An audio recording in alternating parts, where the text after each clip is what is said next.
marrying a young queen into her new life. Gifted to the King of Denmark, the girl humbly accepts her fate, hoping that she will be truly fabulous. The queen's husband, a young, infantile boy, stares at her breasts all the way, and upon arrival at the palace, throws himself into the arms of the Dane without even turning his head toward his young wife. At the evening banquet, the maid of honor whispers to the young queen about those gathered. Ministers, courtiers, and the king's stepmother and stepbrother are gathered around the table. There is not the friendliest atmosphere in the royal family, which the girl has yet to plunge into. But it did not take long for the first blow. After the banquet, the queen sat down at the piano to demonstrate her talent. The stepmother whispered unequivocally to the king that his wife had every chance of taking his place, and this instantly made him furious. Abruptly cutting off the speech, the king humiliated his wife by ordering her to take her place in the audience, adding coarse insults. The queen awaits an apology, citing her husband's nervousness. But it comes time for the first wedding night, and there is no change. The king indifferently uses his young wife's body, not caring about her feelings. The queen understands that she is expecting a child, but this does not save her from her husband's nightly visits. The maid of honor tries to do her utmost to protect her lady, but quickly falls foul of her. The king dismisses her and banishes her from the palace. An heir is born. The queen stays with him at court, while her husband leaves on a tour of Europe. But his carefree life ends very quickly. In Germany, he has to call a doctor because his mind cannot endure endless drinking and revelry with girls of the night. From his journey, a couple of years later, the king returns in the company of Dr. Strunzi.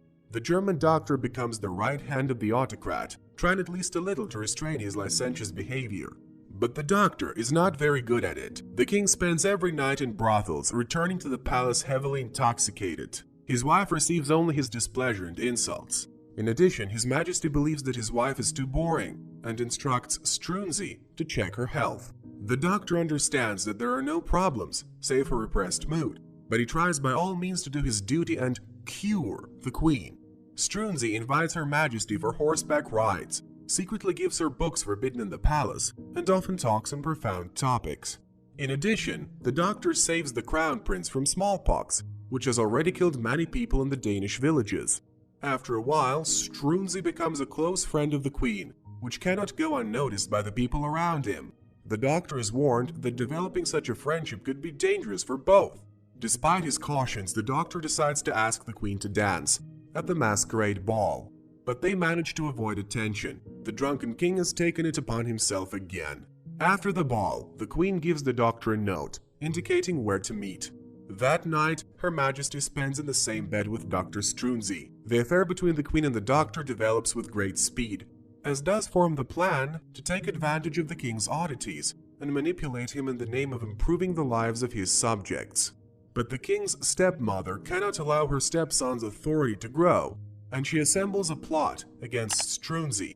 The council votes to banish him from the palace and expel him from Denmark. But for the first time in his reign, the king dares to oppose the councillors and demands that the old parliament be dissolved.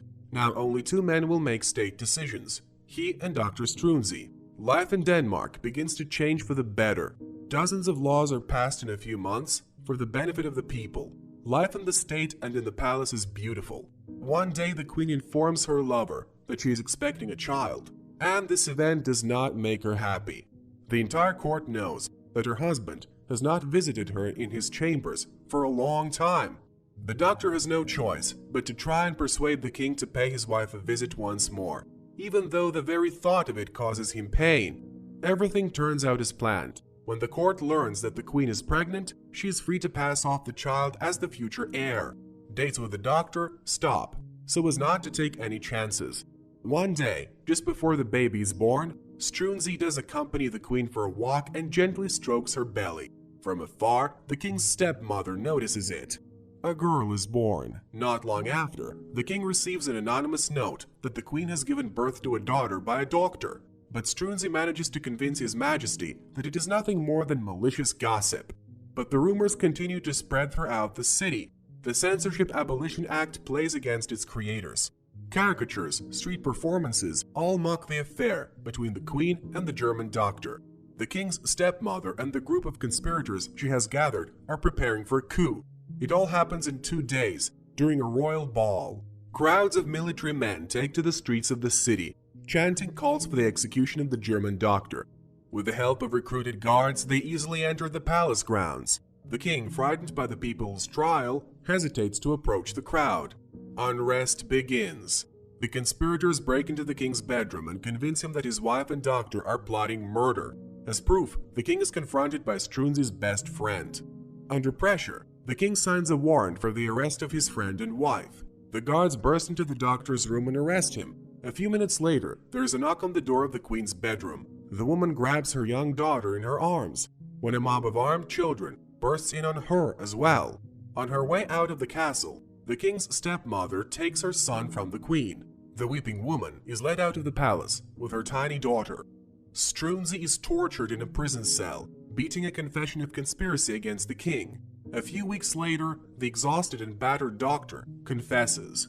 The king promises to pardon the prisoner on the day of his execution, but the conspirators are not prepared to allow it. His Majesty is not told the exact date. The German doctor understands that his death is inevitable.